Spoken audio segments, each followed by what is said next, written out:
సంతోషంగా ఆనందంగా చూద్దాం. హల్లెలూయా హల్లెలూయా హల్లెలూయా.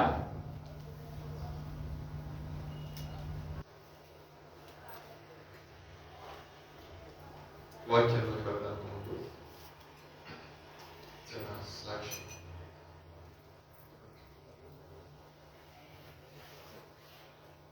చిన్న సాక్ష్యం ఏంటంటే, దేవుడు ఈ సంవత్సరం వాగ్దానం చేశాడు, ఈ హృదయవాంఛలను ఆయన తీర్చును, యెహోవాను బట్టి సంతోషించుము, ఆయన నీ హృదయవాంఛలను తీర్చును. లాస్ట్ వీక్ నా ఇంటి దగ్గర నుంచి ఒక ఫోన్ వచ్చింది. సో కొంచెం ఎమర్జెన్సీగా అమౌంట్ అవసరమైంది. ఆ విషయంలో నేను ప్రభు దగ్గర ప్రార్థన చేస్తా ఉన్నాను. ఈ సహాయం నాకు కావాలి ప్రభావ, ఉన్న పరిస్థితుల్లో ల్యాక్స్ నా దగ్గర అమౌంట్ లేదు, అయినా సరే వాగ్దానం చేసిన ఉదయం దేవుడు కూడా. సో ఈ వాగ్దానం ఈ రకంగా నేను చెప్పింది కాదు, కానీ వచ్చిన తొందర ఆ విధంగా ఉంది. ఏం లేదు, రీసెంట్ గా కొన్ని చేంజెస్ జరిగి ఏదైనా వరకు ఎవరైనా గోల్డ్ పెడితే బ్యాంక్స్ ఏమంటున్నాయంటే, సో గోల్డ్ తీసేసి మళ్ళీ రియాక్ట్ చేసుకున్న విధానం వచ్చింది నా పాలసీ. సో మా మదర్ ఒక 2 years బ్యాక్ గోల్డ్ పెట్టారు.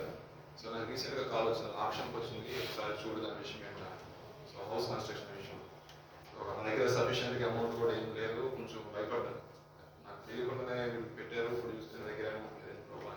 ఒకలాంటి భయం వచ్చింది. సరే ప్రార్థన చేసుకున్నాను. చేసుకున్న తర్వాత సో వెళ్ళాలి, ఆ బ్యాంకులో మాట్లాడాలి కాబట్టి నాకు అంత అమౌంట్గా ఉండదు అని తెలిసిన అంకుల్ గారికి ఒక ఆయన ఫోన్ చేశాను. ఫోన్ చేస్తే ఆయన అన్నారు, మరి అమౌంట్ కూడా చాలా పెద్దగా ఉంది కదా, ఈ దగ్గర డబ్బులు ఉన్నాయని ఫస్ట్ క్వశ్చన్. నా దగ్గర అయితే అంత సఫిషియెంట్గా అమౌంట్ లేదు, బట్ నేను ప్లాన్ చేసుకుంటానండి. అంటే ప్లాన్ చేసుకోవద్దు, ఏం చేసుకోవద్దు, నా దగ్గర నా అకౌంట్లో అమౌంట్ ఉన్నాయి, నా అమౌంట్ అది కట్టేసి గోల్డ్ ఫస్ట్ దిగి తర్వాత మళ్ళా నీ అకౌంట్లో ప్రాసెస్ చేసుకుని గోల్డ్ నాకు ఇచ్చాను. దేవునికి స్తోత్రం. మాట ఎందుకు చెప్పానంటే, దేవుని యొక్క ఆశ్చర్యకరమైన సహాయము ఏ రకంగా రావచ్చు, ఏ రకంగా రావచ్చు. నేను ఫస్ట్ భయపడ్డాను, హెల్పింగ్ హ్యాండ్ సరే వేరే ప్రాసెస్లో వెళ్దాము, సో సేవింగ్స్ దేవుడు ఇది కూడా చేద్దామని అనుకున్నాను. సో ఆయన అన్న మాట ఏంటంటే, నువ్వు అసలు ఏమి దేన్ని ముట్టవద్దు, నా దగ్గర వచ్చున్నాయి, ధాన్యం నమ్మాము, చక్కగా మంచి దానం వచ్చింది, సో నీ కోసం దేవుడి కోసం ఏర్పాటు చేశాడేమో, దూరాన్ని అసలు ఏం టెన్షన్ పడకుండా కారు కూడా వేసుకోవద్దు, చక్కగా బస్సు టికెట్ బుక్ చేసుకుని వచ్చేసాయి అనే టైంలో వెళ్ళే టైంకి ఆయన చెక్ పట్టుకుని వచ్చున్నారండి. లోపలికి వెళ్ళారు, మేనేజర్తో మాట్లాడు, చెక్ కూడా ఇచ్చేసారు, నేను ఇవ్వమన్నాను.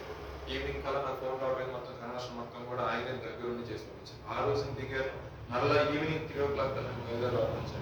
ఈ మాట ఏం చెప్తుందంటే, దేవుడు మనము ఏ విషయంలో మనం భయపడతా ఉంటామో ఆ విషయాల్లో మీరు భయపడమాకండి, ఆల్రెడీ నీ కోటను ఒక నేను అక్కడ ఏర్పాటు చేసుకు, ఎందుకంటే దేవుని సొత్తు. దేవునికి స్తోత్రం. అంటే ఒకరి ప్రవర్తన దేవునికి ఇష్టంగా ఉన్నప్పుడు, అంటే ఆయనకి ఇష్టమైన మార్గంలో మనం నడుస్తూ ఆయన చిత్తం మనం చేస్తున్నప్పుడు మనకి సహాయం చేయడానికి ఏదో ఒక రూపంలో దేవుడు మనకి సహాయం చేస్తూ ఉంటాడు. దేవునికి స్తోత్రం. హల్లెలూయా. అందుకంటారు ఏదైనా సరే నాకు మాట, దేవుడు అంటే ఎల్లప్పుడూ మనకు తోడుగా ఉన్నాడంట. ఆ తోడుగా ఉన్నప్పుడు భయానికి అంటే మనం భయపెట్టే విషయాలు మన మీద ఎటువంటి అధికారం కూడా చేయలేరు. కొంతమంది ఆ భయంతోనే భయం కింద బతుకుతూ ఉంటాం. అయితే మనం మన యొక్క జీవితాల్లో ప్రభు చేతులు పెట్టి, ఈ విషయం కొంచెం నేను భయపడుతున్నాను ప్రభు, ఈ విషయం కొంచెం ఇబ్బంది పడుతున్నాను, నీ సహాయం నాకు చేయవా అన్నప్పుడు ఖచ్చితంగా దేవుడు ఏదో ఒక రూపంలో సహాయం చేస్తాడు. దేవుడి ఇచ్చిన సాక్ష్యం దీవించింది కాక వాక్యం యొక్క నుంచి ప్రార్థన చేస్తున్నాను. మహాపరిశుద్ధ గొప్ప తండ్రి, నీకు అన్యమైన శ్రేష్టమైన పరిశుద్ధమైన ఉన్నతమైన నామమున కృతజ్ఞతాస్తుతులు స్తోత్రాలు చెల్లిస్తున్నాను నాయన. ఈ సాయంకాలపు వేళ ప్రభు నీ పరిశుద్ధమైన లేఖనాలను ప్రభు నాతో ధ్యానించడానికి ఇచ్చిన అవకాశం బట్టి నీకు స్తోత్రాలు చెల్లిస్తున్నాను నాయన. నీ మాట వినటకు వచ్చిన ప్రతి ఒక్కరిని సందర్శించండి అయా నా తండ్రి. ఆరాధన పరిశుద్ధాత్మ దేవుడిగా మీరు మధ్య సంచారం చేస్తున్నాను నాయన. కొన్ని నిమిషాలు మీరు మరుగుపరచండి. నీదైన శరీరం, నీదైన కోణంలో ప్రభా నా తండ్రి, నీదైన మాటలు ప్రభా, నీ మాటలు వచ్చి ప్రతి ఒక్కరితో తేటగా సూటిగా మీరు మాట్లాడాలని ప్రార్థిస్తున్నాను నాయన. నరపుత్రుడా నేను నిలబడి నీలో నేను మాట్లాడుతున్నాను. ఆ దిన ప్రభా ఏ రకంగా అయితే ప్రభా ప్రవచనాత్మకంగా మీరు మాటలు మాట్లాడించి ప్రభా సేవకుల నుంచి ప్రతి ఒక్క మాటను ప్రభా నా తండ్రి ప్రభా నెరవేర్చిన గొప్ప దైవమా, ఈ సాయంకాల సమయం ముందు ప్రభా నా తండ్రి కొన్ని నిమిషాలను మరుగుపరిచి ప్రభా అయా మీరే సంఘంతో మీరు మాట్లాడినైనా, మీరే సంఘాన్ని మీరు ధైర్యపరచండి అయా. మీ ఆత్మతో సంఘాన్ని నడిపించని నీ అమూల్యమైన సహాయాన్ని సంఘాన్ని దయచేస్తున్నామని యేసు నామములో అడుగుచున్నాము తండ్రి, ఆమేన్. లేఖనం చూద్దామని యెషయా గ్రంథము 41వ అధ్యాయం 9-10 వాక్యాలు మనం చదువుకున్నాం రాత్రి కాసిన ధ్యానం కొరకే. 41వ అధ్యాయం 9-10 వాక్యాలు. భూదిగంతముల నుండి నేను పట్టుకొని దాని కొనల నుండి పిలుచుకున్నవాడా, నీవు నా దాసుడవనియు ఏర్పరచుకుంటున్నాను, నీతో చెప్పి ఉన్నాను, నీకు తోడై ఉన్నాను, భయపడకము, చదవండి, దిగులు పడకము, నేను బలపరుతును, నీకు సహాయం చేయువాడును, నీతి అయిన నా దక్షిణ హస్తముతో నిన్ను ఆదుకొందును. దేవునికి స్తోత్రం. హల్లెలూయా. సహాయం పొందిన నేను దేవుని వాక్యం ఎత్తుకుంటూ ఉన్నాను. ప్రభా, ఈ వారం ఎట్టి పరిస్థితులు అయినా నాలాగా భయపడే వాళ్ళు ఉండే ఉంటారు సంఘంలో. అటువంటి వారికి నీ సహాయం ఏ విధంగా ఉంటుందో తెలియజేయాలన్నప్పుడు నాకు ఈ వాక్యం నాకు తరసపడింది. సో చూసినట్లయితే ఇశ్రాయేలీయులు ఆ సందర్భం రాయడానికి గల రీజన్ చెప్తాను. ఫస్ట్ మన బైబిల్ చదువుతున్నామంటే దానికి ముందు జరిగిన సంఘటనలుగా మనకు తెలుసుకునే అనుకోండి, ఆటోమేటిక్ గా దేవుడు పరిశుద్ధాత్ముడు తన సేవకుని ద్వారా, తన అభిషేకించిన వారి ద్వారా ఏ మాటలో ఆ మాటలు ఎందుకు రాయించాడు అనే విషయం మనకి ఈజీగా అర్థమవుతుంది. సో ఇక్కడ జరిగిన సందర్భం ఏంటంటే, ఇశ్రాయేలు ప్రజలు దాస్యంలో ఉన్నారు, బానిసత్వంలో ఉన్నారు, ఇబ్బందులు ఉన్నారు. ఎప్పుడు ఈ మాటలు ఎప్పుడంటే ఐగుప్తు చెర నుండి వచ్చేసారు వీళ్ళు. ఐగుప్తు చెర నుండి వచ్చేసారు. దేవుడు కానాను దేశంలో ప్రవేశపెట్టారు. కొంతకాలం కొంత ఏలుబడి జరిగింది మంచిగా, రాజులు వచ్చారంతా బాగానే ఉంది. కానీ కొన్ని సంవత్సరాల తర్వాత ఏం జరిగిందంటే, ఇశ్రాయేలు ప్రజలు మరలా తిరిగి చెరకు వెళ్ళిపోయారు. ఏ చెర? బబులోను చెరకు వెళ్ళిపోయారు. బబులోను చెరకు వెళ్ళిపోయి అక్కడ దాస్యం అనుభవిస్తూ వాళ్ళకి సహాయం లేక దిక్కు తోచని పరిస్థితులు ఉన్నప్పుడు దేవుడు తన సేవకుడు, తన చేత అభిషేకించబడిన వ్యక్తి, తన చేత పిలువబడిన వ్యక్తి యెషయా ప్రవక్త ద్వారా ఈ మాటలు పలికిస్తున్నారు. ఏంటంటే, భూ దిగంతం నుండి నేను పట్టుకుని దాని కొనలను పిలుచుకున్నవాడా, నేను నిన్ను ఉపేక్షింపక ఏర్పరచుకుంటున్నాను. నీవు తర్వాత చదువుతుంది, నేను నీతో చెప్పుచున్నాను, నీకు తోడై ఉన్నాను, నీ దేవుడై ఉన్నాను, నేను బలపరుతును, నీకు సహాయం చేయవాడును నేనే. అంటే వారికి నిరీక్షణకు ఆధారం లేదు, ఏ రకంగా భయపడతాం, హోప్ లేదు. ఎందుకంటే ఒకప్పుడు మోషే అనే ఒక వ్యక్తి వచ్చాడు, మమ్మల్ని ఆ యొక్క దాస్యం నుండి, ఆ యొక్క బానిసత్వం నుండి మాకు విడుదల కలిగింది. తర్వాత యెహోషువ కొంచెం నడిపించాడు, తర్వాత నాయుధులు నడిపించారు, తర్వాత రాజులు వచ్చారు. ఇదంతా క్రమంలో అయిపోయింది. మేము ఏదైతే దేవుడు చేయొద్దనో అటువంటి హేకిలు మొత్తం కూడా దేవుని దృష్టికి చేశాము. సో దాని కారణంగా ఈ నెల మేము చెర అనుభవిస్తున్నాము. సో నీ యొక్క చెర అనుభవిస్తున్నాక మేము దీనికి పాత్రలమే, ఇక మాకు సహాయం చేసేవాడు ఎవరు లేరని వాళ్ళు మైండ్ ఫిక్స్ అయిపోయి ఆ దాస్యంలో ఉంటూ దేవుడు మొరపెట్టారు. దేవుడు మొరపెట్టినప్పుడు ఆయన ఎంతైనా నమ్మదగిన దేవుడు కాబట్టి, సహాయం చేయ దేవుడు ఉన్నాడు కాబట్టి, మనసు మార్చుకుని మొరపెట్టు వారికి సహాయం చేయ దేవుడుగా ఉన్నాడు కాబట్టి, వారి యొక్క మరణ ఆలకించిన దేవుడు వారికి మరలా తన ప్రవక్త అయిన యెషయా ద్వారా చెప్తున్న మాట ఏంటంటే, అయ్యా, భూ దిగంతం దాని పనులు మిమ్మల్ని ఏర్పరచుకుని ఉన్నాను, నేనే మిమ్మల్ని పిలుచుకొని ఉన్నాను, నేను ఎంత మాట మిమ్మల్ని ఉపేక్షించను, అంటే విడిచిపెట్టను, దూరంగా ఉంచును, నేను మీకు తోడుగా ఉంటాను, నేను మీకు సహాయం చేస్తాను. మీరు అలా చేసే అధిక కష్టం చేత మీరు బలహీనలు అయిపోయారు కదా, నేను మిమ్మల్ని బలపరుస్తాను, ఎట్టి పరిస్థితులైనా సరే నేను ఆదరిస్తానని కొన్ని మాటలు దేవుడు ప్రవక్త యెషయా ద్వారా తెలియజేసిన సందర్భం. సో ఆ మాటలు విన్న వారిలో ఒక నిరీక్షణ వచ్చింది, దేవాతి దేవుడు ఖచ్చితంగా మాకు విడుదల కలుగు చేస్తాడు, నెమ్మదినిస్తాడు, మాకు దేవుడు ఏ రకంగా అయినా సరే ఒకరు లేపుతాడు అన్నప్పుడు భయంకరమైన అన్ని జీవుడైనటువంటి కోనేషన్ లేపాడు. ఎవరు లేపాడంటే, నా మంద కాపరి, నా చిత్తం నెరవేర్చువాడా. దేవుడు యొక్క అద్భుత ప్రణాళిక. మనం అనుకుంటామంటే మనకు పైన క్రిస్టియన్ లీడర్ ఉంటేనే మనకు సేఫ్ అని చాలా మంది అనుకుంటూ ఉంటారు. కానీ ఆ రోజు ఉన్న పరిస్థితుల్లో దేవుని బిడ్డలే, కానీ ఎవరు అధికారికంగా ఉన్నారు? కోరేషన్ అధికారికంగా ఉన్నారు. తర్వాత నెహెమియా ప్రార్థన చేసినప్పుడు నెహెమియా అధికారి కూడా ఒక అన్యుడే. అయినా సరే వాళ్ళు చేసిన ప్రార్థనను బట్టి దేవుడు ఏం చేస్తారంటే, నువ్వు ఎవరైనా కావచ్చండి, మనస్సులో క్రియ జరిగించేవాడు ఎవరు? దేవుడే. దేవునికి స్తోత్రం, హల్లెలూయా. వారు చేసిన విజ్ఞాపన ధ్వని, వారు చేసిన ప్రార్థనను బట్టి నెహెమ్యా, ఎజ్రా దినాల్లో వీళ్ళు ఆ చెర నుండి విడుదల ఉంది, మరలా యెరూషలేము ప్రాంతానికి రావటం, యెరూషలేము గోడలు కట్టించడం, మరలా దేవుని యొక్క సన్నిధిలో ఆరాధన ప్రారంభించడం జరిగింది. ఇదంతా కూడా ఎజ్రా బుక్ లో ఉన్న దేవునికి స్తోత్రం. హల్లెలూయా. సో నేను చెప్పిన మాట ఏంటంటే, మనము కూడా ఏదో ఒక విషయంలో దేవుని నమ్ముకున్నప్పటికీ కూడా చూడండి, చిన్నగా ఎక్కడో 99% మనకు కాన్ఫిడెన్స్ ఉంటుంది, కానీ 1% లో మనకు ఎక్కడో మనం తేడా పడుతూ ఉంటుంది. ఈ రాత్రి కాలంలో దేవుడు వారికి సెలవు ఆయన అంటున్నాడు, నేను నీకు తోడుగా ఉంటాను అని చెప్పిన దేవుడు నమ్మదగిన వాడు. ఒకవేళ మనతో ఉన్న స్నేహితులు మనకి ఆ పరిస్థితిలో తోడుగా ఉండకపోవచ్చు, కుటుంబ సభ్యులు మనకు కొంచెం దూరంగా ఉండొచ్చు, ఆత్మీయులు కూడా ఒకసారి దూరంగా ఉండొచ్చు, కానీ మనకి ఎప్పుడు కూడా అందుబాటులో ఉండే ఏకైక వ్యక్తి ఎవరంటే నీవు నేను ఆరాధిస్తున్న దేవుడు. దేవునికి స్తోత్రం. ఆయన మీద మాత్రమే మనకు నిలుపుకోవాలి, ఆయన వైపు మాత్రమే చూడాలి, ఆయన కొరకు మాత్రమే నిరీక్షణ కలిగి ఉన్నాం అనుకోండి, నీ నిరీక్షణ ఎప్పుడు కూడా ఉమ్మగాదు, నేను నమ్మకం ఎప్పుడు కూడా ఉమ్మగాదు. నిరీక్షణ అంటే ఏంటి? నమ్మకం కలిగి చూడటం, నా దేవుడు చేస్తాడు. కానీ దాంట్లో గమనించాలి, చాలా మంది బ్లైండ్ బిలీఫ్ ఉంటుంది. బిలీఫ్ సిస్టమ్ ఎలా ఉండాలంటే, మనం నమ్మే విధానం ఎలా ఉండాలంటే, మనము ఎంచుకున్న మార్గం దేవుని దృష్టికి యథార్థమైందా కాదు. నేను బ్రాందీ షాప్ పెట్టేసి నమ్మకం పెట్టుకుంటే దేవుడు దిగుతారండి. కొంతమంది చేసి వాళ్ళు అంటుంటాయి. ఒక ఆయన పాస్టర్ గారు పిలిచారంట, మీరు ఓపెనింగ్ రావాలన్నారు. పాస్టర్ గారు, దేని ఓపెనింగ్? మేము బ్రాంచ్ షాప్ పెడతాం, మీరు నాకు ఓపెనింగ్ రావాలంటే యేసునామం సర్వనాశనం అయిపోయింది అన్నారంట. దేవుడు వాక్యం ఏం చెప్తుంది? మత్తులై ఉన్నదని చెప్తుంది, అంటారు కదా, త్రాగుబోతులై ఉన్నదని చెప్తుంది. ఈయన గారు దేనికి పిలిచాడు? ఆయన చర్చిని కూడా మానేశాడు విశ్వాసం. నేను బ్రాంచ్ షాప్ పెట్టుకుంటే పాస్టర్ గారు నేను డెవలప్ అవడం ఇష్టం లేదు, ఓపెనింగ్ రామంటే ఓపెనింగ్ రాదని ఇంకో పాస్టర్ గారు పిలిచాడు. ఆయన ఆ పాస్టర్ గారు ఎక్కడ ఓపెనింగ్ చేసి మనకి తెలియదు, కానీ ఆ పాస్టర్ గారికి ఏం లేదు, రేపెట్టి వెళ్తాడు ఆయన వాక్యం చెప్పుకుంటా. విశ్వాసంలో ఎటువంటి ఉంటారు అంటే, వాళ్ళు వెళ్ళే వంకర మార్గాల్లో దేవుడు తోడుగా 100% దేవుడు. ఒక సంవత్సరం తర్వాత మళ్ళీ కనపడ్డాడంట. ఏమైందిరా అంటే, ఏముంది పాస్టర్ గారు, మీరు ప్రార్థన చేయలేదు, ఆ పాస్టర్ గారు కొంచెం ఎక్కువ ఇస్తాను ఆయన వచ్చాడు, ప్రార్థన చేసి వెళ్ళాడు, నేనేమో 10 లక్షలు పెడితే నాకు 20 లక్షలు నష్టం వాటింది. నేను చెప్పింది కరెక్టే. అడిగే దాంట్లో వెళ్ళే మార్గం కూడా దేవుడు చూస్తాడని, వెళ్ళే మార్గం కరెక్ట్ కాదు, ఇంకా 20 లక్షలు అప్పుతో బయటపడ్డాను, మీరు ప్రార్థన చేయని పాస్టర్ గారు ఎక్కడైనా బయటపడతాను.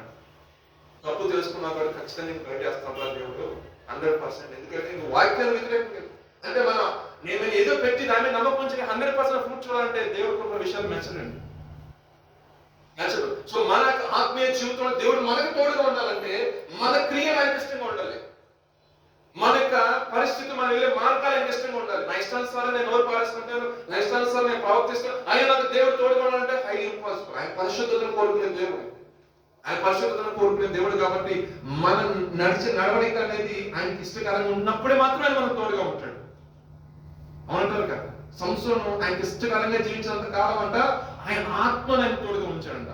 ఎప్పుడైతే ఆయనకి వ్యతిరేకంగా వెళ్ళిపోయాడు సంసోను, ఆయనలో ఉన్న ఆత్మ వెళ్ళిపోయిన విషయం ఇదే సంసోను కూడా తెలియలేదు. నేను అప్పుడు దాకా కూడా అంట, నేను మరలా ఎదుర్కొంటే పరిశుద్ధాత్మ నా మీద ఉంటాడు, నేను మరలా బలం పొందుకొని ఈ ఫిలిస్తీన్లు నేను హతమార్చేస్తాను అనుకున్నాడు. భ్రమలో ఉన్నాడు. కొంతమంది ఏంటంటే భ్రమలో బతుకుతూ ఉంటారు. ఆ భ్రమలో నుంచి మరలా బయటకు రావాలి.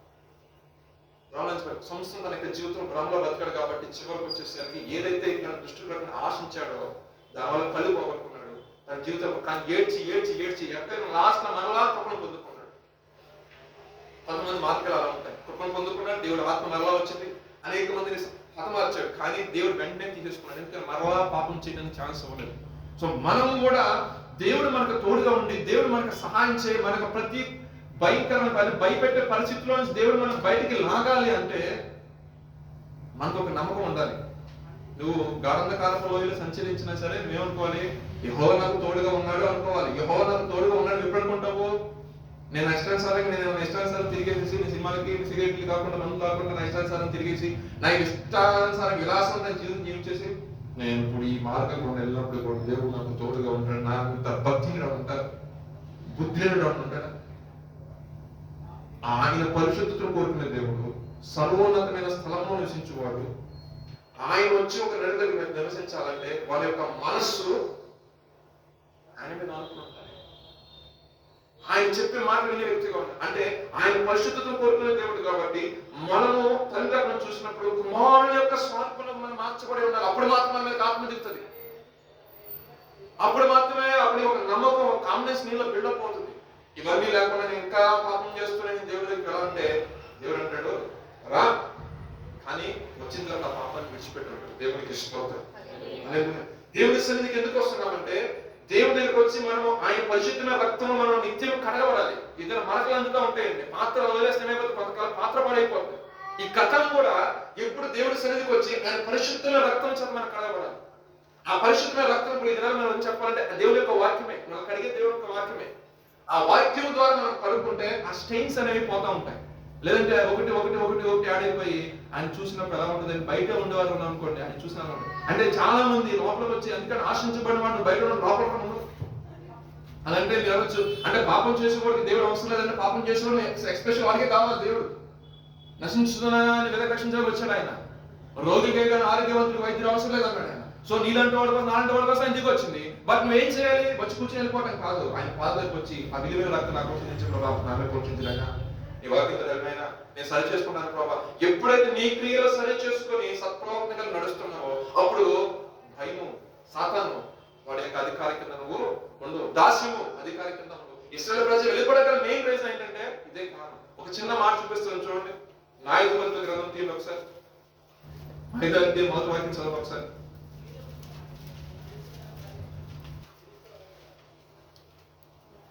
న్యాయాధిపతులు 5వ అధ్యాయం మొదటి నుంచి చదవండి ఒకసారి. ఆ దినమున దెబోరాయు ఒక్క నిమిషం ఆగండి.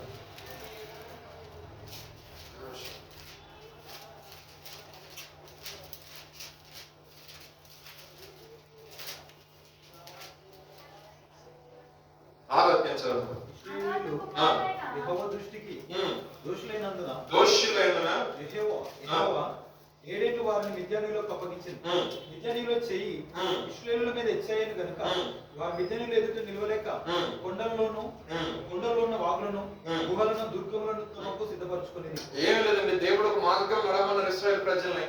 ఎప్పుడైతే ఈ మోషే యెహోషువ వెళ్ళిపోయారో వీళ్ళు సొంత మార్గాలను ఏర్పరచుకున్నారు, సొంత భక్తిని సొంత క్రమాన్ని ఏర్పరచుకున్నారు. దీనివల్ల వీళ్ళు యెహోవా దృష్టికి దోషులైపోయారు. దోషులైపోవడం ఏంటంటే ఆయన యొక్క మందసం ఉంటుంది కానీ ప్రభావం ఉన్నట్ల. గతంలో చాలా మంది జీవితంలో భక్తి ఉంటుంది కానీ దాని యొక్క ప్రభావం ఉన్నట్ల, ప్రార్థన ఉంటుంది దాని శక్తి ఉన్నట్ల, ఆత్మీయత ఉంటుంది కానీ దాన్ని అవలంబించే విధానం ఉన్నట్ల. ఈ ఇశ్రాయేలు ప్రజల్లో దేవుని ప్రజలని పేరైతే ఉంటుంది కానీ పేరుకి వారు ఇప్పుడు ఏమైంది, దేవుని యొక్క భయం లేదు, దేవుని యొక్క నడిపింపు లేదు, దేవుని యొక్క దర్శనం లేదు, దేవుని చిత్తం చేయడానికి ఎవడో లేడు అక్కడ, చెప్పేవాడు నాది ఎవడో లేడు అక్కడ. సో వాళ్ళు ఏమైపోయారని దేవుని దృష్టికి వాళ్ళు దోషులైపోవటం వల్ల మిద్యానీయులతో యుద్ధం చేసినప్పుడంట మిద్యానీయుల యొక్క చెయ్యి వారి మీద హెచ్చైపోయింది. హెచ్చైపోవటమే కాదు, ఇశ్రాయేలు ప్రజలు పంట వేసినప్పుడు దేవుడు విత్తనం వేసినప్పుడు వాళ్ళు నూరంతలుగా ఆశ్రయించారు. సరే ఎంతమంది కొంత భక్తి చేసి ఉంటారుగా. సో వారిని బట్టి ఆశ్రయిస్తే వీరి మిద్యానీయుల చెయ్యి అధికంగా ఉండటం వల్ల మెడతో దండు వల్ల వచ్చేసి మొత్తం పంట మొత్తం కూడా తీసుకుని పోయి ఎన్ని రకాల హింస పెట్టాలో అన్ని రకాల వాళ్ళు హింస పెట్టడం జరిగింది. అయితే ఆ సమయంలోనే చాలా మంది తమ తప్పు తెలుసుకొని అక్కడ రాయబడిన మాట కింద చదువుకుంటండి. 7వ వాక్యం చదువు. మిద్యానీయుల బాధను బట్టి ఇశ్రాయేలు యెహోవాకు మొరపెట్టగా యెహోవా ఇశ్రాయేలుకు ప్రవక్తను పంపాను.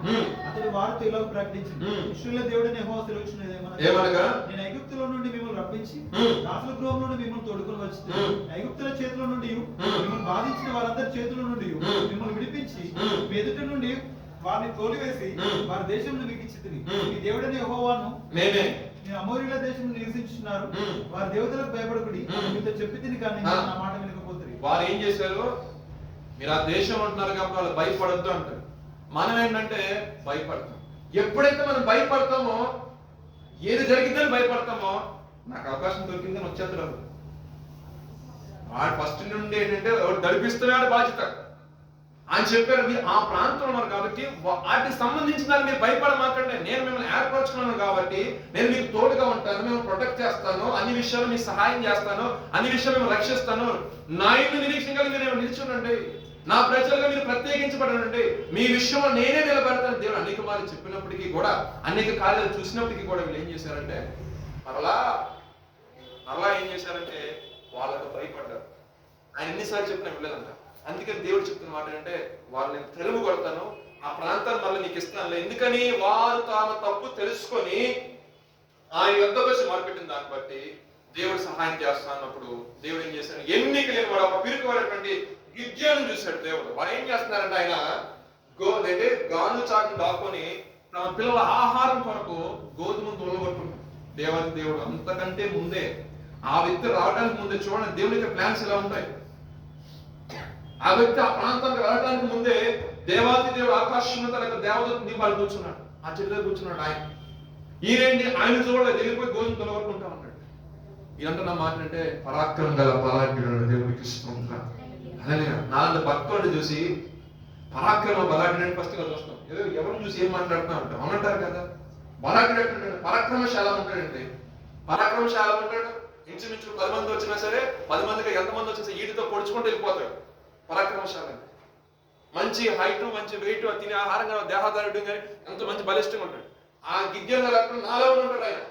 ఆయనకు ఆశ్చర్యం వేసింది. పరాక్రమం గల బలాఢ్యుడు అనేసరికి తిరిగి చూసి ఏం మాట్లాడుతున్నా, నేను బలాఢ్యుడిని ఏంటి అన్నప్పుడు చక్కగా చెప్పింది దేవదూత, ఇశ్రాయేలు ప్రజలు అనుభవిస్తున్న శ్రమ నుండి, ఇబ్బంది నుండి, మిద్యానీయుల చేతుల నుండి నీ ద్వారా ఇశ్రాయేలు ప్రజలకు దేవుడు విజయాన్ని కలుగు చేస్తున్నాడు. దేవుడికి స్తోత్రం.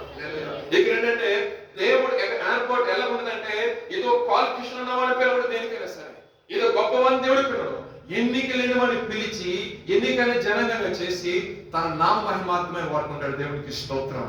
హల్లెలూయా. చాలా మంది అన్నారు జాబ్కి వచ్చినప్పుడు, నువ్వు వచ్చేసి హైదరాబాద్ వచ్చేసి మేము రెఫరెన్స్ ఇచ్చేస్తాం ఇంకేది అది అన్నారు. ఇక్కడికి వచ్చిన తర్వాత ఒక నుంచి ప్రార్థన చేసుకుంటా ఉంటాం. ఏ రెఫరెన్స్ పెంచారు, నా దృష్టం ఏంటో ఇచ్చారు, ఇచ్చిన వాళ్ళు అనుకోదు కదా, ఏదో ఇచ్చారు. కానీ అక్కడికి వెళ్ళిన తర్వాత మాకు వచ్చిందా 4 ఇంగ్లీష్ మొత్తం మాట్లాడేసరికి అబ్బో ఈ మంచి ప్రొఫెసర్ అయినటువంటి ఇంగ్లీష్ లో ఫస్ట్ గ్రూప్ బేస్డ్ రిజెక్ట్, ఎక్కడ పోయినా రిజెక్ట్ కాదు ప్రభా, రిఫరెన్స్లు కాదు, ఇవన్నీ ఇస్తే ఇచ్చేవని చెప్తా, లేదా నువ్వు చూపించిన మార్గం పోతా అని దేవుడికి స్తోత్రం. ఈ మాటలు ఎందుకు చెప్తున్నానంటే దేవుడు తన చిత్తంలో ఉన్న వారిని ఏర్పరచుకున్న రీతి ఎలా ఉంటుందంటే, ఎన్నిక లేకపోయినా సరే, టాలెంట్ లేకపోయినా సరే, నువ్వు ఆయన ఆనుకొని ఆయన పాదాలు పట్టుకొని ప్రభా నాలో ఉన్న బలహీనత ఇది, నాకు సహాయం చెయ్యి అన్నప్పుడు దేవుడు ఖచ్చితంగా ఆ గ్యాప్ ని ఫిల్ చేస్తాడు. దేవునికి స్తోత్రం. అలాగే ఆ గ్యాప్ అయినా ఫిల్ చేస్తాడు. అక్కడికి అది ఏదైతే అడ్డంకిగా ఉందో ఆ మాటసారి రానివాడు దేవుడు.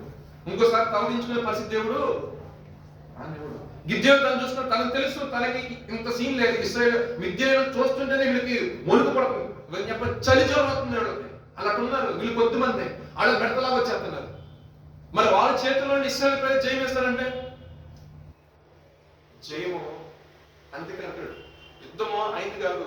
కానీ దేవుడు ఏంటంటే, దేవుడు ఒక వ్యక్తిని ఏర్పరుచుకుంటే ఈ రకంగా ఆశీర్వదిస్తాడు. దేవుడికి స్తోత్రం. ఒక వ్యక్తిని ఎన్నుకుంటే ఈ రకమైన జయం ఇస్తాడు. గిద్యోను తీసుకెళ్లి దేవుడు అద్భుతకరంగా గిద్యోనికి ఆయన తోడుగా ఉండి, గిద్యోను ఎలా నడవాలి ఆయన కొన్ని డౌట్లు వచ్చినాయి. ఎందుకంటే నీవే అయితే ఒక సూచన చూపించుకున్నాడు. 2 సార్లు దేవుడు 2 విధాలుగా దేవుడు ఏం చేశాడంటే గిద్యోన్ని బలపరిచాడు. ఒక్కసారి చూశాడు, సరేలే ఇంకొకసారి నాకు నమ్మిక కలిగినట్టు అన్నప్పుడు ఎప్పుడైతే 2వ కార్యం జరిగిందో కొంచెం 99% వచ్చింది. అయినా సరే ఎక్కడో మళ్ళీ దడదల అంటా ఉంది. గట్టిగా దేవుడు ఏం చెప్పాడంటే ఆత్మ ప్రేరేపణతో ఒకసారి తీసుకుని పోయిన వాళ్ళు మాట్లాడుకున్నాడు, అరే మన మీదకి ఇశ్రాయేలు ప్రజలు వచ్చారంట, ఏదో వచ్చి పడింది మాత్రం అదే అవడగలదు గిద్యోని కడగమని అంటాడు. ఇక ఆ నైట్ డిసైడ్ చేశారు అని చెప్తాను. నైట్ దేవుడు ఓవర్ నైట్ లోనే చేశాడు. దేవుడికి స్తోత్రం. హల్లెలూయా. దేవుడు తలుచుకుంటే, దేవుడు అనుకుంటే శాసనాలు సైతం కూడా తారుమారైపోతాయి. దేవునికి స్తోత్రం. ఒక్క నైట్ లోనే ఏం చేశాడు, ఎన్నికైన వాడిని పరాక్రమంగా బలాఢ్యుడిని చేశాడు. దేవునికి స్తోత్రం. హల్లెలూయా. నీ జీవితంలో, నా జీవితంలో, నా జీవితంలో కావచ్చు, నీ జీవితంలో కావచ్చు, దేవుడు నిన్ను ఆశీర్వదించాలంటే ఒక్క నైట్ జరగదు. దేవునికి స్తోత్రం. హల్లెలూయా. ఇంకో మాట చూద్దామండి. ఋతు గ్రంథం 1:13 చదువుకుందాం. ఇక్కడ చిన్న మార్పు ఏంటంటే, ఈ ఋతు గ్రంథంలో భార్య భర్తలు బెత్లెహేమును విడిచి మోయాబు దేశం వెళ్ళారు. ఎందుకంటే బెత్లెహేములో కొద్దిపాటి కల వచ్చింది, కొద్దిపాటి ఇబ్బంది వచ్చింది, కొద్దిపాటి శ్రమ వచ్చింది. ఆ శ్రమకు తాళలేక ఏదైతే అది అవునని చెప్పేసి కొంచెం మార్గము తప్పి అలా ఏం చేశారంటే ఆశ్రయించబడ్డ ప్రదేశం నుండి దేవుని అంటే ఎరగని ఆ దేశంలోకి అడుగు పెట్టడం జరిగింది. ఆ జరిగినప్పుడు అక్కడ ఏదో సంపద వస్తుందనుకుంది, కానీ ఈ నయోమి అక్కడికి వెళ్ళిన తర్వాత తన భర్తని, తనకి 2 బిడ్డల్ని కోల్పోయింది. నయోమి అనే మాటకి మధురము, మాధుర్యము అని అర్థం వస్తుంది. సో తను ఇలా కోల్పోయిన తర్వాత మరలా ఎవరో చెప్పారంట, ఏమని? మన శ్రమ దినాలు సమాప్తమైన దేవుడు కృప చూపాడు, మనకి ఆహారం దొరుకుతుంది ఆ ప్రదేశం అనేసరికి మరలా తిరిగి ప్రయాణము కొనసాగించింది. అయితే అక్కడ పరిశుద్ధంగా రాయబడిన మాట అంటే కరువు అయితే ఉంది కానీ మరీ అంత కరువు లేదు, సమృద్ధి ఉంది. కొంతమందికి ఏంటంటే 10 రూపాయలు నేను చాలు అనుకుంటారు కొంతమంది, ఈ 10 రూపాయలు కాదు నాకు 100 రూపాయలు కావాలనుకోవడం కొంతమంది ఉంటారు. ఆశపడటం తప్పులేదు. వీళ్ళు ఏం చేశారో బైబిల్ అన్నమాట, సమృద్ధి కలదు ఆ ప్రదేశంలో, కొద్దిపాటి కరువే ఉంది. కానీ ఆ కొద్దిపాటి కరువుకి తాళలేక వీళ్ళు ఆ మోయాబు దేశం వెళ్ళడం వల్ల భిన్న రకాలమైన ఆచార వ్యవహారంలో దేవుని మరిచిన దాన్ని బట్టి మరి అక్కడ ఏమి జరిగింది ఏంటో తెలియదు కానీ తన 2 కుమారులు తన భర్తను కూడా ఆమె కోల్పోయి ఒంటరిగా మిగిలిపోయింది. 2 కోడలతో అంటుంది, మీ యొక్క తల్లిదండ్రులు వెళ్ళిపోయినప్పుడు ఒక ఆవిడ, నీ జనమే నా జనము, నీ దేవుడే నా దేవుడు. ఒక నిబంధన దేవుని నమ్ముకున్న బిడ్డతో ఆమె చేసింది.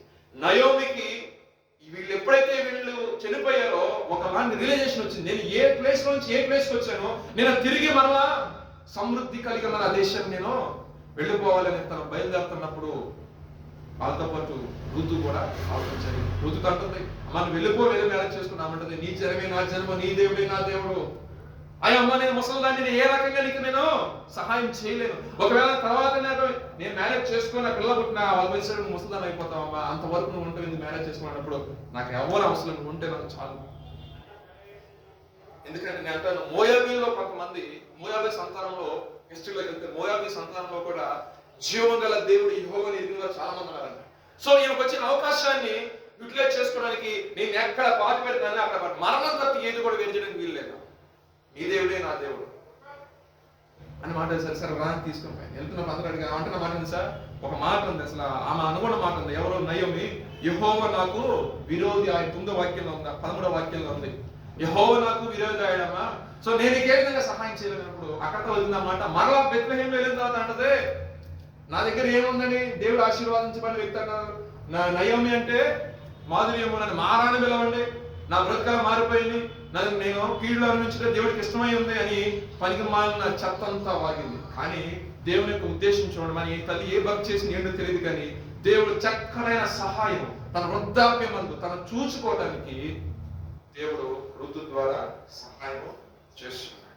అంటే దేవుడు మనం అనుకోలేదు, పరిస్థితి ఎలా వస్తే తెలియదు, కానీ నువ్వు చేసిన భక్తి అనేది ఎప్పుడు రాబోదు. నువ్వు చేసిన ప్రార్థన, నువ్వు చేసిన భక్తి, నువ్వు వయసులో ఉన్నప్పుడు చేసిన భక్తి. నేను ఎప్పుడప్పుడు ఫ్రెండ్స్ అంటూ ఉంటాను, అక్కడ చర్చకొచ్చే వాళ్ళతో ఒకే చెప్పి 30 సంవత్సరాల వరకు మీరు హ్యాపీగా దేవుని గట్టిగా కనపరచండి. 30 తర్వాత మ్యారేజ్ అవుతుంది, ఇంట్లో కూడా వద్దనే పెళ్లి చేస్తారు, 35లోనే చేస్తారు. చేసిన తర్వాత ఏదో ఒకటి లాగులో వీకులు ఏదో కూడా ఉంటుంది.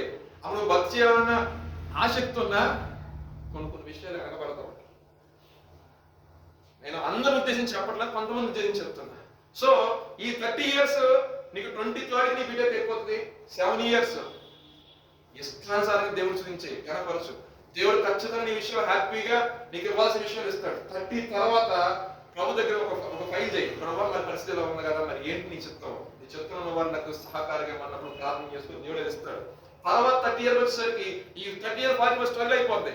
40 నుంచి ఇప్పుడు దాకా చేసిన భక్తి మొత్తం ఒకసారి రిమైండ్ చేసుకుంటాం. 35 వచ్చిందా రిమైండ్ చేస్తాం, ఆ రోజు భక్తి చేశామండి, ఏదో చేశామండి, ఆ రోజు చేసిన దాన్ని బట్టే బాగుంది అంటాను. నేను నువ్వు చేసిన పరిచయను మర్చిపోవడం కానీ దేవుడు కాదు.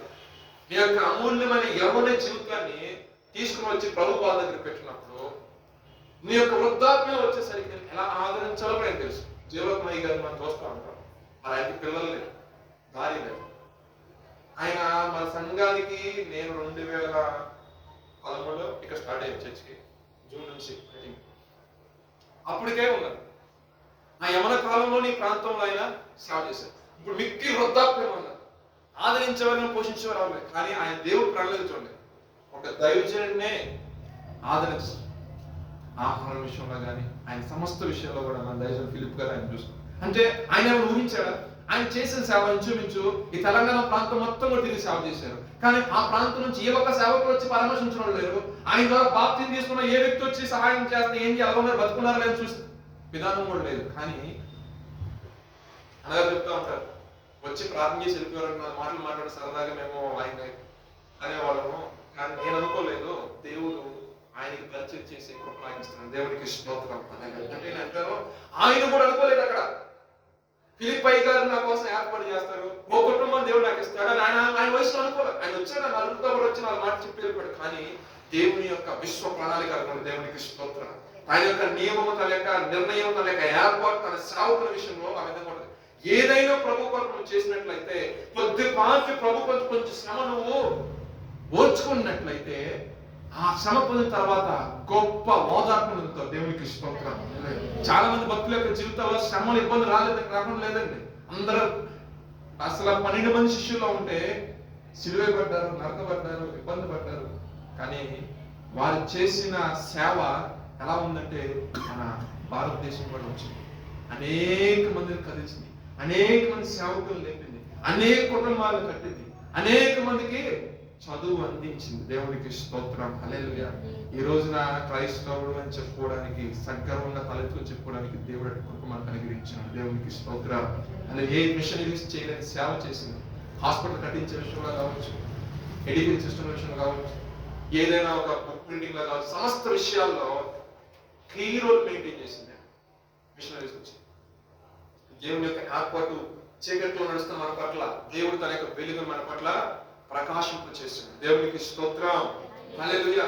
నయోమి అనుకోలేదు రూత్ అనే ఒక పర్సన్ వస్తుంది నా యొక్క లైఫ్ లో, కానీ ఆమె అనుకోలేదు కలువు వస్తుంది, ఆమె అనుకోలేదు ఇబ్బంది, తన భర్తను కోల్పోతా, నా బిడ్డలను కోల్పోతా అనుకోలేదు, నా జీవితం అక్కడ అయిపోయింది అనుకుంది. కానీ ఇక్కడ అక్కడి నుంచి దేవుడు ప్రారంభించారు తన యొక్క జీవితాన్ని.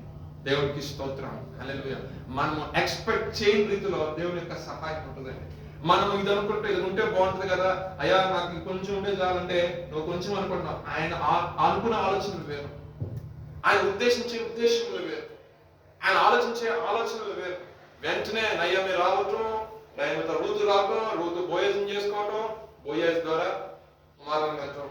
ఆమె ఏం చేసిందంటే దేవుని యొక్క వంశాలలోకి రావడం జరిగింది. ఎక్కడ ఈ యొక్క అన్యురాలు దేవుని ఎరగని ప్రజలు, కానీ జీవము గల దేవుడు ఆమెను ఆకర్షించిన దాన్ని బట్టి తన ప్రవర్తన సరి చేసుకొని, నేను నీతిగా ఉండాలి, నా కుటుంబం తనతోనే ఉంది, తన యొక్క నా యజమానుడు ఈ కుటుంబం చెందిన వ్యక్తి కావచ్చని ఆమెతో అంటు కట్టుకొని ఆమె ఉండిపోయిన దాన్ని బట్టి దేవుడు ఆమెను చూసి ఉన్నాడు. బోయజ్ అంటారు, యవన కాలమందు నువ్వు లోకంలో ఎటువంటి విధానంలో చిల్లర విషయాలు లేకుండా నువ్వు నీతి విధానం అనేది నా మాట కూడా చక్కగా రాశాను.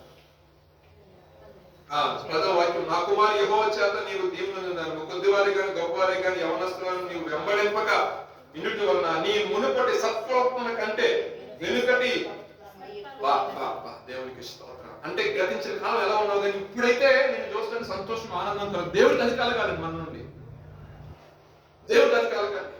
ఆమె ఎప్పుడైతే ఈ సమాచారం ఏందో ఇక చచ్చిపోతాను పోయే ఉద్దేశం అనుకోవాలా, నేను తిరిగి నేను మరలా బెత్లెహేము దేవుని యొక్క పట్టణంలో నేను వెళ్ళిపోవాలి. చాలా మంది ఏంటంటే కోల్పోయి అక్కడే పడిపోయి ఇక్కడ చచ్చిపోవాలి, నాకేళ్ళు నామమయం చూపించుకోవాలనుకుంటారు. కానీ నయోమి కూడా వచ్చినప్పుడు చాలా మంది మాట్లాడినప్పుడు తల దించుకొని ప్రభా అనుకుంది. ఒక రోజు రానే వచ్చింది, దేవుడు ఆమె యొక్క తలనే దేవుడు ఆమె అమూల్యమైన సహాయాన్ని అనుగ్రహించు. మాటలు ఎందుకు చెప్తున్నామంటే దేవుని చిత్తంలో ఉన్న వారికి, దేవుని యొక్క ఏర్పాటులో ఉన్న వారికి దేవుని యొక్క సహాయం ఎలాగో అందుతూనే ఉంటుంది. సమయం ఎంత చెప్పండి, 10 నిమిషాలు ఇప్పుడు వచ్చారు. మొదటి పేరు 2:9 వాక్యం చదువు. అయితే మీరు చీకటిలో నుండి ఆశ్చర్యకరమైన తన వెలుగు పిలిచిన వారికి బలాతిశయములను ప్రచురం చేయు రాజులైన యాజక సమూహమనియు ఏర్పాటు చేయబడిన జనాంగమనియు దేవుని సొత్తైన ప్రజలై ఉన్నారు లేఖనాలు సెలవిస్తున్నాయి. మనం ఎటువంటి వారమనే దేవుడు ఇక్కడ చెప్తారు. ప్రశ్న బ్రదర్, అయితే చీకటిలో నుండి ఆశ్చర్యకరమైన తన వెలుగులోకి మిమ్మల్ని పిలిచిన వాణి గుణాతిశయములను ప్రతిరోధం చేయు నిమిత్తము ఏర్పాటు చేయబడిన వంశమును రాజులైన యాజక సమూహము పరిశుద్ధ జనమును దేవునికి స్తోత్రం. అదే మన క్వాలిఫికేషన్. దేవుడు యేసుక్రీస్తుని మీరు అంగీకరించిన తర్వాత ఏదో ఆయన క్వాలిఫికేషన్, ఇదే క్వాలిఫికేషన్. దేవుని సొత్తైన ప్రజ, దేవుని ఏర్పరచుకున్న వంశావళి, దేవుని యొక్క చిత్తంలో పిలువబడిన జనాంగము. దేవునికి స్తోత్రం. ఆరాధిస్తున్న దేవుడు అన్ని నామముల కన్నా పరిణామం గల దేవుడు. అదే విధంగా సర్వము ఎరిగిన వాడు, సమస్త విషయాల్లో సహాయం చేయవాడు. ఇవన్నీ నేను చెప్తుంటే మీకు ఎలా ఉంటుందంటే ఏదో బ్రదర్ చెప్తున్నాను, కానీ అది అనుభవించే వాడికే తెలుస్తుంది. హోటల్కి వెళ్ళి ఫోన్ చేస్తున్నా, పక్కన బాగుందా, సూపర్గా ఉందా, మళ్ళీ తింటున్నా నేను. మళ్ళీ అడిగాడు ఎలా ఉన్నాడు, బాగుందని అంటున్నా. వాడు అంటాడు బాగా ఉందంటారా. వాడు తింటే తెలిసేది.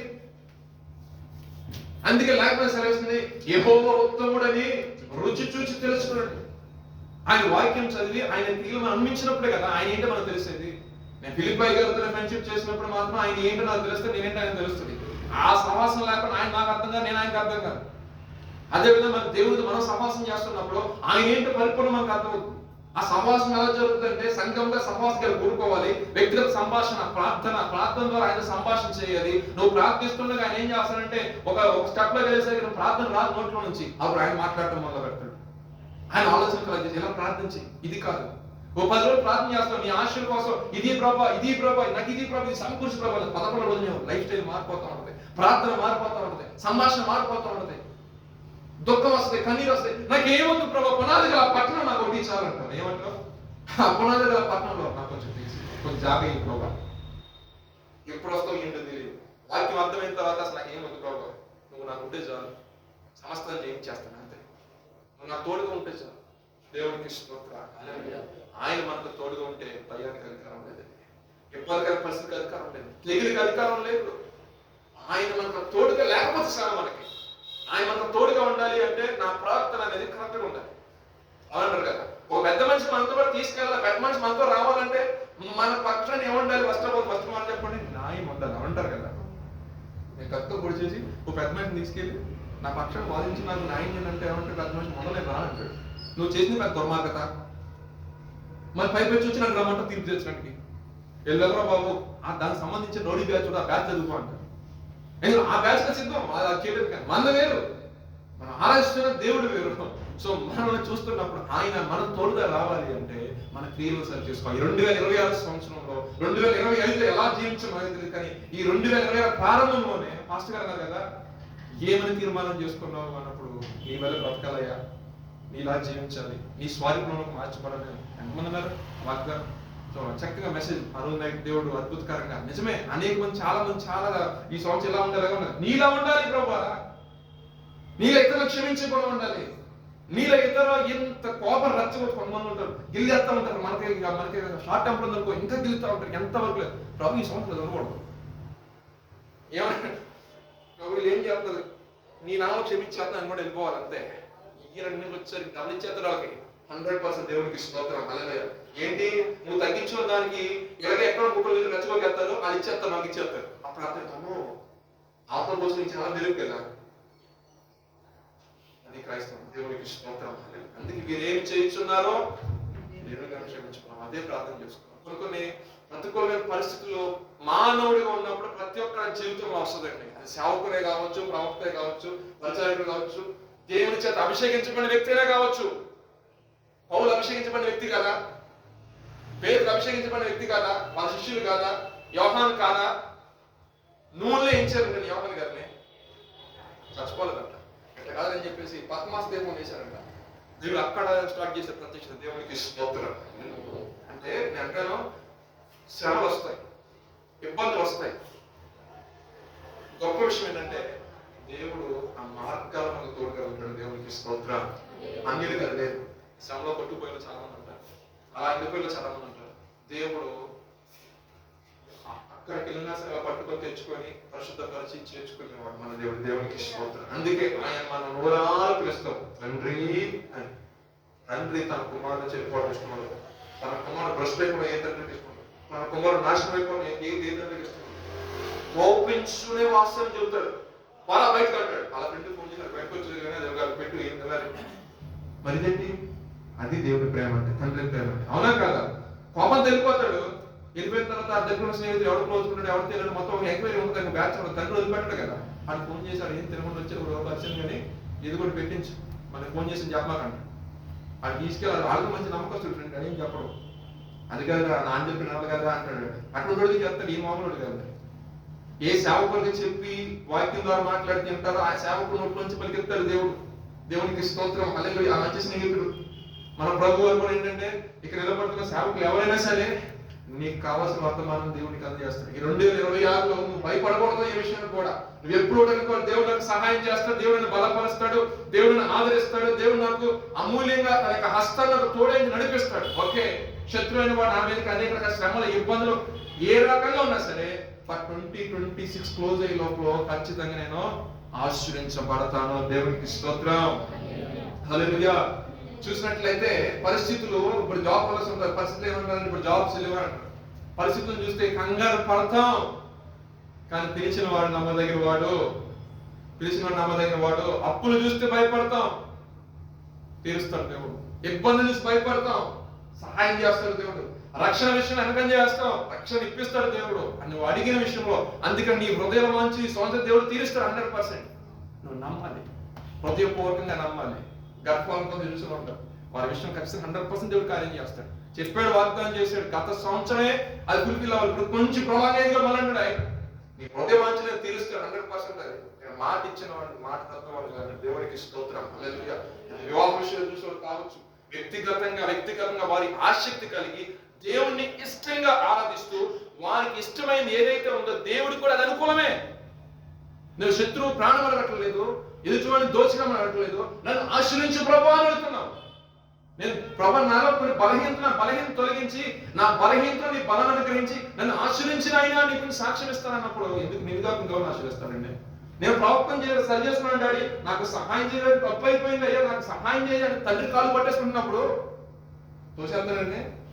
కసాయి తండ్రి కాదు కదా, కన్న తండ్రి కదా. మరి కన్న తండ్రే చేర్చుకుంటున్నప్పుడు ఏర్పరచుకున్నాడు ఎందుకు సహాయం చేయడు? నీకు ఏర్పరచుకున్న దేవుడికి ఎందుకు సహాయం చేయడు? ఎందుకు అవిశ్వాసం వస్తుంది? అవిశ్వాసం రాకూడదు. అబ్రహాము అలాగే బాధపడ్డాడు, అయ్యా అన్ని ఇచ్చావు కానీ అసలైన ఎవరు ప్రభు అంటే ఒక పిచ్చాడు చూడు ఒకసారి ఒక మాట ఇసుకలేనని చూపించాడు. ఒకసారి ఆకాశ నక్షత్రాలు చూడు. ఈ రోజు ఇశ్రాయేల్ జనాంగం విస్తరించిందంటే, ఇశ్రాయేల్ ఒక దేశంగా ఒక రాజ్యంగా ఏర్పడిందంటే ఆనాడు అబ్రహాము చేసిన ప్రార్థన. దేవునికి స్తోత్రం. దేవుడు అబ్రహాము గారికి చేసిన నిబంధన, ఆయన చేసిన నిబంధన ఆయన ఏది చేసినా అది ఖచ్చితంగా క్షమాపణ కలిగి చేస్తాడు. మనము ఆయనకి ఇష్టకరంగా వెళ్ళిపోవాలి, సరి చేసుకోవాలి, నలగొచ్చుకోవాలి. ప్రభా నలగొట్టు, ఇంకెన్నా నలగొట్టు, నీ ఇష్టం. ఎన్నిసార్లు ఎంతమంది అనిపిస్తానికి ఇంకెన్నిసార్లు అమ్మని పడి అయినా సరే నేను విడిచిపెట్టను. ఏడవాలి దేవుడి దగ్గరికి వచ్చి. నేను చాలా సార్లు నా ఫ్రెండ్స్ తీసుకొచ్చినప్పుడు, నేను హాస్టల్లో ఉన్నప్పుడు చాలా డిగ్రేడ్ గా మాట్లాడినప్పటికి కూడా వాళ్ళందరూ బయటకు వెళ్ళిపోతారు, ఏడ్చేవాళ్ళు పక్కన పడి. ఏంటి ప్రభా వీళ్ళని తీసుకొచ్చింది నేనే కదా, ఇక్కడ హాస్టల్ కూడా తెలుపు, హాస్టల్ కూడా జాయిన్ చేసి నన్ను తోసేసారండి ప్రభా.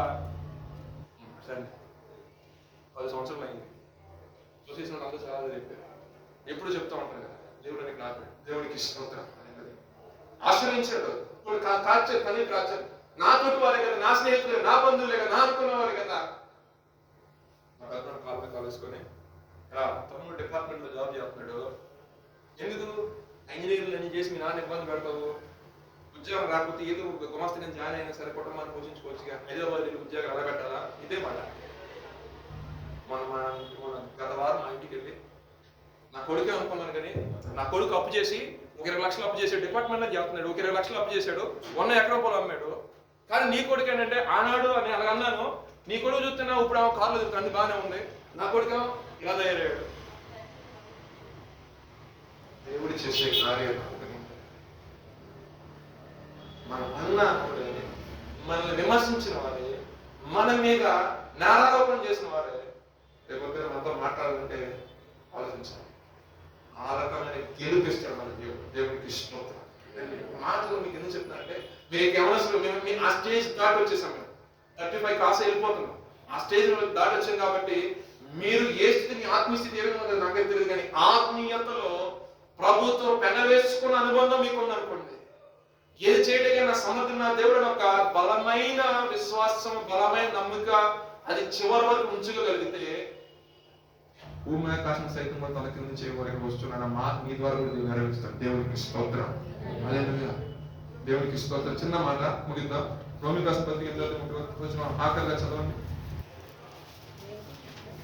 8:30. దేవుడు ఎవరినైతే ముందుగా నిర్ణయించి తల్లి గర్భంలో వేశాడో వారిని పిలిచాడట. ఎవరినైతే ఆయన పిలిచాడో నీతిమంతులుగా ఆయనే తీర్చాడట. మనకేమో నీతిమంతులు తీర్చబడలేదండి, ఆయనే తీర్చాడంట. ఎవరినైతే నీతిమంతులుగా తీర్చాడో దేవునికి స్తోత్రం, హల్లెలూయా. ఈ రోజు అంటాను, దేవుని చేత ఏర్పాటు చేయబడిన వ్యక్తివి. తల్లి గర్భంలో పిండంగా ఉన్నప్పుడే నా దేవుడు నిన్ను నిర్ణయించాడు, తన చిత్తం నెరవేర్చాడు. అందుకే ఆయన నిన్ను పిలిచాడు. ఆయన పిలిచాడు కాబట్టి నువ్వు ఈ దినానికి సంఘంలో ఉన్నావు. దేవుని యొక్క ఏర్పాట్లు ఉన్నావు కాబట్టి దేవుని యొక్క రక్షణ తీసుకుని ఉన్నావు. ఆయన పిలుపుకు లోపడ్డావు కాబట్టి రక్షణ ఆనందాన్ని పొందుతావు. ఎవరినైతే దేవుడు ముందుగా పిలిచాడో వాళ్ళు నీతిమంతులుగా ఆయన చేసేసాడు. ఎవరి ద్వారా? యేసుక్రీస్తు రక్తం ద్వారా మన నీతిమంతులుగా తీర్చబడిన విశ్వాసం బట్టి అంటారు కదా, గత వారం వాక్యం అదే కదా, మన నోటితో ఒప్పుకునే దాన్ని బట్టి మన దేవుడు విశ్వాసం వల్ల నీతిమంతులుగా ఆయన తీర్చాడు. తర్వాత ఎవరినైతే నీతిమంతులుగా తీర్చాడో దేవుడు ఏం చేశాడంటే వాళ్ళని మహిమపరచాడు. ఎక్కడ? తండ్రి ఎదుట. అంటాడు, నా చేతిలో నుండి అపహరించేవాడు ఎవడు? దేవునికి స్తోత్రం. ఆయన చేతిలో నుండి అపహరించేవాడు ఎవడో లేడు భూమి మీద. ఒకవేళ మార్గం తప్పి పేతురు వలె ప్రభు వెళ్ళిపోయాడు, పునరుద్ధరణ అయిపోయింది, అంతా అయిపోయింది, ఎవరు కనపట్ల బ్రదర్ వచ్చి చేపలు పట్టుకుని వెళ్ళిపోయాడు పేతురు. అటువంటి వ్యక్తిని దేవుడు ఏం చేశాడంటే మరలా సందర్శించి, పేతురు తింటానికి ఆహారం ఉందా పిల్లలా అన్నాడు. ఆయనకి అర్థమైపోయింది. ఎప్పుడైతే ఆ రొట్టి విరిసి ఇలా విరిసాడు రొట్టె, వాళ్ళ కళ్ళు తెరబడ్డాయంట. ఆయనే ప్రాబ్లం గుర్తించారు. మరలా దూకాడు దీంట్లోకి, దిగంబరి ఒకసారి దాంట్లో దూకేసి, అయ్యా బయటికి రా ఇచ్చోరా, నేను ఏర్పరచుకుని ఎందుకు రా వెనకపోయావు. మన వర్షంలో చెప్పాలంటే కొంతమంది ఏంటంటే ఈ భక్తి మనం చేయలేమండి, ఈ శ్రమ మనం పడలేమండి, ఇబ్బంది మనం పడలేమండి, ఈ చుట్టాలతో మేము పడలేమండి అని జారిపోతా ఉంటారు. దేవుడు విడిచిపెట్టడు. దేవుడికి స్తోత్రం. దేవుడు విడిచిపెట్టడు. ఆయన ఆత్మ ఎక్కడున్నా సరే ఏం చేస్తాడు? ప్రేరేపిస్తూ వచ్చేది ఆయన వెళ్ళిపోయాడు. అడిగి వెళ్ళిపోయి ఆ ప్రత్యక్షించేసరికి వెంటనే పెంతెకొస్తు పండుగ దినాన దేవుని ఆత్మ ప్రభుత్వంలోకి వచ్చింది. ఫస్ట్ ప్రసంగం మన పేతురయ్య గారు చేసిన దేవుడికి స్తోత్రం, హల్లెలూయా. దేవుని యొక్క ఏర్పాటు విధానం ఉంటుంది. దేవుని యొక్క మహిమపరిచే విధానం. చేపలు పట్టిన వ్యక్తిని దేవుడు గొప్ప యాజకుడు, పాముడు చదువురాని వ్యక్తి, అనేకమైన అద్భుతమైన కార్యాలు. ఒక అన్యుడు శతాధిపతి ప్రార్థన చేస్తుండగా వాళ్ళ కుటుంబం మొత్తం రక్షణ. 3000 మంది బాప్తిసం ఒకే రోజు. ఎంత మహిమిచ్చాడండి, ఎన్నిక లేని ఒక వ్యక్తి. సో ఈ రోజు ప్రభు కొరకు మనం నిలబడి ప్రభుత్వం మనం మాట్లాడుకున్న ప్రభా, నువ్వు ఏర్పరుచుకునే ఏర్పాటు, నువ్వు పిలిచిన పిలుపుని బట్టి నీకు వనాలు ప్రభా, ఆ పిలుపుకు నేను లోబడతాను అని వాడుకుని వెళ్ళినట్లయితే ప్రభు ఖచ్చితంగా ఎన్నో వాడుకుంటాడు. చూడండి, నా పేరు విషయంలో సహాయం చేసిన దేవుడు. అదే విధంగా ఆయన నడుస్తున్నప్పుడు కూడా చాలా విషయాల్లో ప్రభుత్వం నడిచేటప్పుడు నేను కూడా నువ్వే అయితే ప్రభా నీ దగ్గరికి వస్తా అన్నప్పుడు ఏమయ్యాడండి? మునుగుపోసాగాడు. దేని వల్ల? గాలి తుఫాను వల్ల. కొన్ని సార్లు యేసుప్రభు గారు దూరంలో ఉన్నప్పుడే గాలి తుఫాను వచ్చింది ఒకసారి. అప్పుడు వీళ్ళందరూ కంగారు పడ్డారు. మన జీవితంలో కూడా ప్రభు మనతో ఉన్నప్పుడు కూడా కొన్ని శ్రమలు వస్తూ ఉంటాయి. మనం నశించిపోతున్నాం అయ్యా లే అన్నారంట. ఆయన లేచి గద్దింపుగానే సముద్రం మిక్కిలి మనం అయిపోయిందా.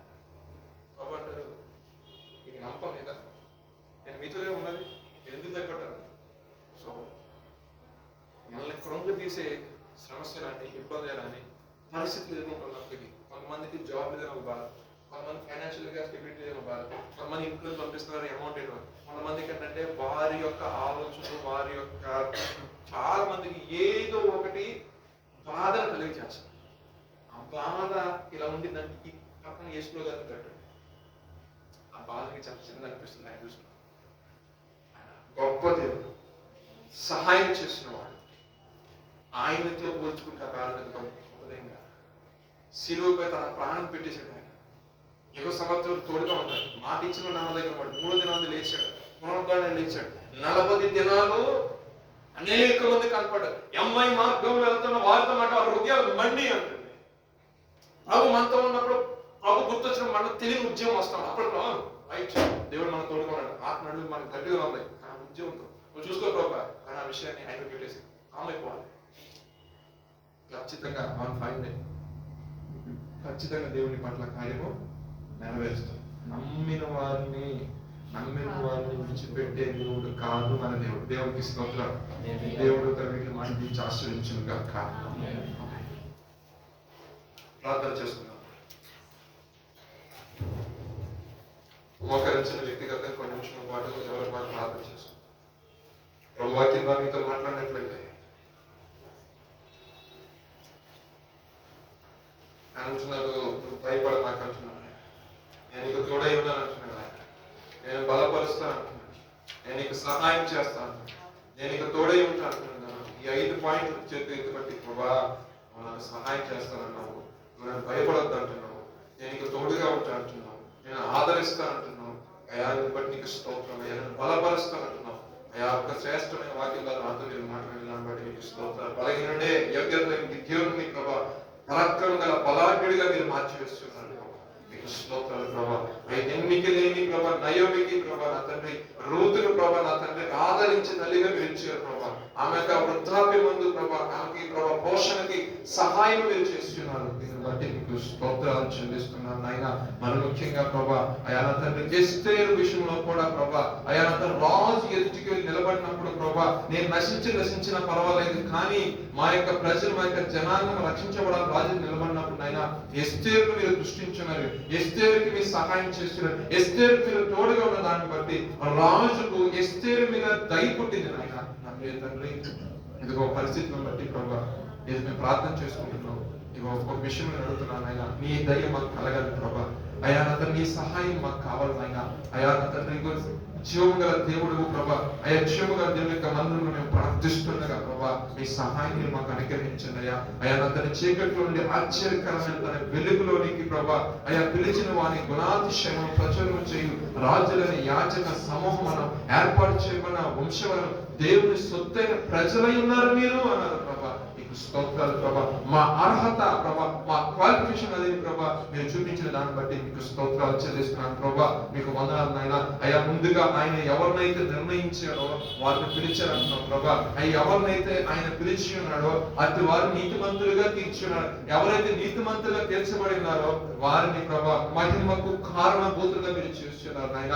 పేతురు తన యొక్క జీవితంలో అయా నా తండ్రి నీ ద్వారా అనేకమైన ఆశ్చర్యకార్యాలు పొందుకున్నప్పటికీ, నీ ద్వారా అనేకమైన క్రియలు చూసినప్పటికీ అయా నా తండ్రి అయా ప్రభా నువ్వు పునరుద్ధారణ లేచిన తర్వాత కూడా అయా తనలో విశ్వాసం అంతా ప్రభా పరిపూర్ణత రాకపోవడం వల్ల ప్రభా తిరిగి మరలా నా తండ్రి అయా నా తండ్రి చేపలు పట్టడానికి వెళ్ళినప్పుడు అయా నా తండ్రి అతను మరలా మీరు తిరిగి తీసుకుని వచ్చి ఆయన ప్రత్యక్షతను చూపించారు గొప్పదయమ్మా. అయా నీతోనే ప్రభా మీరు మాతోనే ఉన్నప్పుడు ప్రభా అన్ని చూసి అన్ని చేశాం ప్రభా. అయా తన కొద్ది కాలం మీరు మాతో మౌనంగా ఉన్న దాన్ని బట్టి మరలా తిరిగి వెనక్కి వెళ్ళిపోయి జీవితంలోకి వెళ్ళాము ప్రభా. మరలా నీ యొక్క ఆత్మ ప్రత్యక్షతను ఈ రాత్రికాల సమయమందు అయా మా బిడ్డలో మీరు అనుగ్రహించి అయా నీ వైపు ఆకర్షించమని ప్రార్థిస్తున్నాం నాయన. వారి విషయంలో మీ సహాయం చేయండి నాయన. వారి యొక్క హృదయ వాంఛలను తీరుస్తాను అని మీరు వాగ్దానం చేస్తున్నారు అయా. వారి యొక్క హృదయ వాంఛలు మీరు తీర్చండి. నీవు నా దాసుడు అని నేను ఉపేక్షించని ఏర్పరచుకున్నా నేను నీతో చెప్పి నీకు నేను తోడయ్యాను అంటున్నావు ప్రభా. అయ్యా మీరు వారికి తోడుగా ఉండండి ఆయన. అయా నా భయపడకుండా నేను బలపరుస్తాను అంటున్నావు ప్రభా. నేను నీకు సహాయం చేయవాడిని అంటున్నావు ప్రభా. నీతి నా దక్షిణ హస్తంతో నేను ఆదుకుంటానన్నావు ప్రభా. వారు మీరు ఆదుకోనండి. వారి యొక్క ఆశలు మీరు తీర్చండి. అది ఉద్యోగమే కావచ్చు, ఆత్మీయతలే కావచ్చు, అయా రక్షణే కావచ్చు ప్రభా, అయా పరిచయ డెవలప్మెంటే కావచ్చు, సంఘ క్షేమాభివృద్ధి కావచ్చు ప్రభా. వారు తలంచినది ఏదైనా కావచ్చు నాయన. అయా నా తండ్రి భూఫలమే కావచ్చు, గర్భఫలమే కావచ్చు ప్రభా. ఏదైనా సరే ఈ సంవత్సరంలో వారు ప్రభా అయా ఫలించాలి నీ నామములో, అభివృద్ధి నొందాలి నీ నామములో ప్రభా. వారి సాక్ష్యము రాబో తరం వారికి ప్రభా నా తండ్రి దీవెనకరంగా మార్చబడాలి. 2026 సహాయం చేయమని ప్రార్థిస్తున్నాం నాయన. అయా ఏదో చేసిన ఈ పరిచయం మర్చిపోవడం అన్యాయస్తులైన దేవుడు కాదు నాయన. వారు చేస్తున్న విజ్ఞాపనతో మీరు ఆలకించండి ప్రభా. నీ అమూల్యమైన సహాయాన్ని దయచేయమని ప్రార్థిస్తున్నాం నాయన. నా తండ్రి అయా భయంకరమైన తుఫాను రేగినప్పుడు ప్రభా పేతురు నేను మునిగిపోతున్నాను తన చేతులు పైకి చాపినప్పుడు నాయన అతను రక్షించిన గొప్ప దైవమా. అయా నీతో పాటు నడిచి ఉన్నాడు ప్రభా. అయా నీతో పాటు ప్రభా నా తండ్రి అదే నీటి మీద నడవగలిగిన అయ్యా ఏకైక వ్యక్తిగా మార్చబడినాడు ప్రభా. తన యొక్క ప్రభా వ్యక్తిగత జీవితం బలహీనమైనప్పటికీ కూడా నీ వైపు చూచిన దాన్ని బట్టి, నీ వైపు ఆనుకున్న దాన్ని బట్టి ప్రభా అయా నా తండ్రి జనములకు ప్రవక్తగా మీరు మార్చి ఉన్నారు ప్రభా. అనేక మందికి ప్రభా నా తండ్రి గొప్ప దైవజంగా మీరు మార్చినాడు. ఒక్క దినాన్ని 3000 మందికి బాప్తిస్మం ఇచ్చాడు తండ్రి. గొప్ప దైవమా, ఓవర్ నైట్ లోనే ప్రభా గొప్ప కార్యాలు జరిగించే దేవుడు ప్రభా. గిద్యోనికి తన యొక్క ప్రభా జీవితంలో ప్రభా ఎప్పుడు చూడని గొప్ప జయాన్ని ప్రభా తన యొక్క జీవితంలో అయా తన చరిత్రలో ప్రభా తన ఒక పేరు ప్రభా మీరు పెట్టినందుకు బట్టి నీకు స్తోత్రాలు చెల్లిస్తున్నాను నాయన. నీకు వందనాలు ప్రభా. అయా నువ్వు తలచుకుంటే, నువ్వు ఆలోచన చేస్తే ఒక వ్యక్తిని హెచ్చించాలంటే ప్రభా అది ఓవర్ నైట్ లో చేయగల దేవుడు ప్రభా. ఒక రాత్రి ప్రభా నా గొప్ప కార్యం జరిగించే దేవుడు ప్రభా. నీకు వందనాలు. మా ప్రియులు ఆశపడుతుండగా వారి యొక్క వ్యక్తిగత జీవితాల్లో నీ అమూల్యమైన సహాయాన్ని అనుగ్రహించండి ప్రభా. సంఘ పరిచయంలో అయ్యా కొద్ది రకమైన మార్పులు కావాలి. యవనస్తులు అనేక మంది ప్రభా ప్రయాసపడుతుండగా వారి యొక్క విషయంలో మీ సహాయం తెచ్చి మీ జ్ఞానాన్ని ఇవ్వండి ప్రభా. అయ్యా పరిచయకు ప్రభా నా తండ్రి అయ్యా కావాల్సిన ప్రతి అవసరం మీరు తీర్చండి ప్రభా. అయ్యా అనేక మంది యవనస్తులు మీరు ఏర్పరుస్తున్నారు ప్రభా. వారికి కావాల్సిన శ్రేష్టమైన వాక్యం వారికి అందునట్లుగా అయ్యా నా తండ్రి మీ సేవకులను మీరు బలపరచండి. అయినా మీ ఆత్మ నడిపింపు సంఘంలో కాపాడని మీరు దయచేయండి. ప్రతి ఒక్కరిని మీ ఆత్మను కుమ్మరించండి. ఆ శక్తిని కలిగి చేయండి ప్రభా. ఇదిగో కొద్ది వారమే ప్రభా మీరు భయపడమాక. ఇదిగో నేను మీకు పట్ల ఉంటానన్న విధంగా ప్రభా వారి జీవితాల కార్యాలు ప్రభా సర్వ ప్రపంచానికి ప్రభా మారుమోగినట్లుగా ప్రభా వారి జీవితాల్లో ఎక్కడ మ్రోగించ ప్రతి చోట సాక్షిగా అన్నట్ల వారి సాక్ష్యాన్ని మీరు ప్రభా నిలబెట్టుకుని ప్రార్థిస్తున్నాం. నైనా అయ్యా కొద్ది కొద్దిగా ఉన్నప్పటికీ ప్రభా అయ్యా నా తండ్రి ప్రభా పిండి కొద్దిగా ఉన్నప్పటికీ నూనె కొంచెం ఉన్నప్పటికీ కూడా నీ ఆశీర్వాదం మూలముగా కలుగు దినములన్నీ కొట్టుకుని పోయి ప్రభా నా ప్రియ తండ్రి వారి గిన్నె నిండిపోయి ఆశీర్వాదం వారి జీవితంలో వచ్చినట్లుగా అది వారు ఆశించిన వారి జీవితం వారు పొందుకున్నట్లుగా ఒక ప్రత్యేకమైన వారు దృష్టించండి. ఆ యొక్క ప్రత్యేకమైన వారి హృదయాన్ని సరిచేయండి. నీకు వ్యతిరేకమైన తలంపులు ఆలోచన క్రియలు యేసు నామములో కొట్టివేయబడి కాక నా తండ్రి గొప్ప కార్యాలు ఉన్నతమైన కార్యాలు ఉన్నతమైన ఉద్దేశములు ఉన్నతమైన ప్రణాళిక నీ బిడ్డల పట్ల సంఘం పట్ల జరుగును కాక నా తండ్రి. ఉన్నతమైన కార్యములు ఈ దినమే ప్రారంభించబడును కాక నాయన.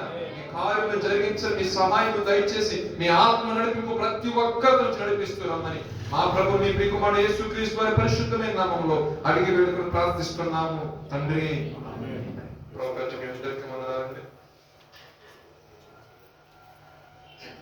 ఆశీర్వాదం మన తండ్రి దేవుని ప్రేమ ప్రభు రక్షకుడు యేసుక్రీస్తు వారి కృప పరిశుద్ధాత్మ దేవుని యొక్క అనిన సహవాసం సమాధానం మనకందరికీ తోడై ఉండి నడిపించును గాక.